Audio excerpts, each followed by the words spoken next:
एक सवाल जो मेरी नज़र से गुजरा वो ये था कि उर्दू की किताबें इंग्लिश की किताबों से ज़्यादा महंगी क्यों होती हैं। उर्दू की किताबें जो हमारी लोकल राइटर्स ही लिखते हैं और जो लोकल मार्केट में ही पब्लिश होती हैं वो ज़्यादा महंगी हैं उन किताबों की निस्बत जो बाहर से इम्पोर्ट हो रही हैं। इस सवाल का जवाब ढूंढने के लिए जब मैंने थोड़ी रिसर्च की, पता चला इसके पीछे कोई एक फैक्टर नहीं है। इसके पीछे ये फैक्टर नहीं है कि उर्दू की किताबों की क्वालिटी इंग्लिश की किताबों की क्वालिटी से ज़्यादा है, वो इसलिए ज़्यादा महंगी है। या पाकिस्तान में जो राइटर्स को रॉयल्टी दी जाती है वो बहुत ज़्यादा है एज़ कम्पेयर टू जो वेस्टर्न राइटर्स को इंग्लिश की किताबें लिखने के लिए दी जाती है, ऐसा नहीं है। इसकी क्या वजूहत है मैं एक एक करके आपको बताता हूँ। बात शायद हम में से बहुत कम लोगों को पता होगी कि पाकिस्तान के अंदर बुक पब्लिशिंग और न्यूज़पेपर पब्लिशिंग की इंडस्ट्री के ऊपर कोई भी टैक्स नहीं है, ये एग्जेम्प्ट है टैक्सेस से। लेकिन फिर भी इसके बावजूद बुक्स बहुत ज़्यादा महंगी हैं। इसकी वजह गवर्नमेंट टैक्सेस है जो इनडायरेक्टली इस पर अप्लाई हो रहे हैं। उसमें वो पेपर इस्तेमाल होता है जो इम्पोर्टेड है, और इम्पोर्ट ड्यूटी पेपर के ऊपर पाकिस्तान में अप टू 20% है। मुख्तलिफ कैटेगरीज हैं तो जो जिसमें सबसे ज़्यादा 20% है, 17, 18, 19 एंड 20% है। तो ये एक बहुत बड़ी वजह है कि हायर ऑपरेटिंग और मैन्युफैक्चरिंग कॉस्ट जो है बुक्स की, उसकी वजह से उर्दू की किताबें पाकिस्तान में ज़्यादा महंगी होती हैं इंग्लिश किताबों की निस्बत। इंग्लिश किताबों के ऊपर जो इम्पोर्ट ड्यूटी है पाकिस्तान में वो सिर्फ 5% है। ये फ़र्क बहुत वाज़ह है कि उर्दू की किताबों की मैन्युफैक्चरिंग पर 20% टैक्सेस आयद हो रहे हैं और जो इम्पोर्टेड इंग्लिश बुक्स हैं उन पर सिर्फ 5% इम्पोर्ट ड्यूटी है, जिसकी वजह से एक प्राइस डिफरेंस देखने में आता है कि उर्दू की किताबें महंगी हैं और इंग्लिश की किताबें उस तरह से महंगी नहीं हैं। उर्दू बुक्स के पब्लिशर्स लो प्राइस एडिशंस ना होने के बराबर निकालते हैं, जिसकी वजह से उनकी प्राइसेस इंग्लिश बुक्स की निस्बत ज़्यादा होती हैं।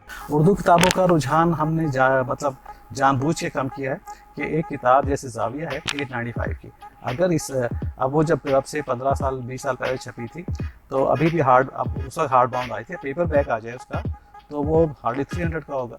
तो हम खुद उसको जानबूझ के एक तरीके से उसको लोगों को मुश्किल में डाल रहे हैं प्राइस की वजह से, वरना हमारे पास इतने लोग हैं कि सेकेंड हैंड में आ जाए तो प्लीज़ दे दें।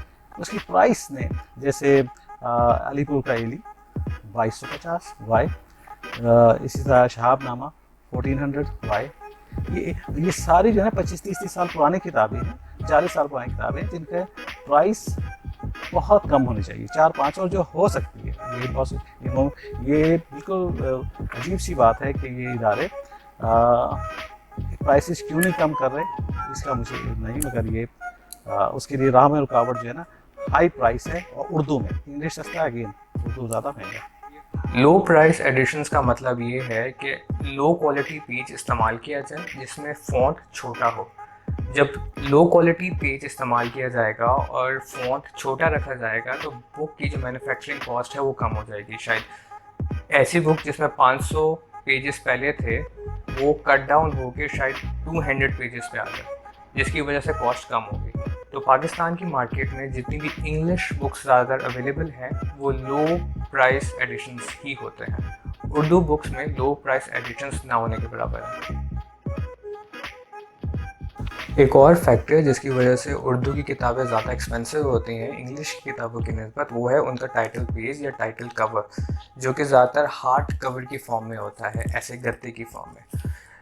इंग्लिश की बुक्स के अंदर ज़्यादातर पेपर बैग्स इस्तेमाल की जाती हैं जो कि पेपर की एक टाइप है जो कि कम मोटा होता है, जिसकी वजह से कॉस्ट कम रहती है।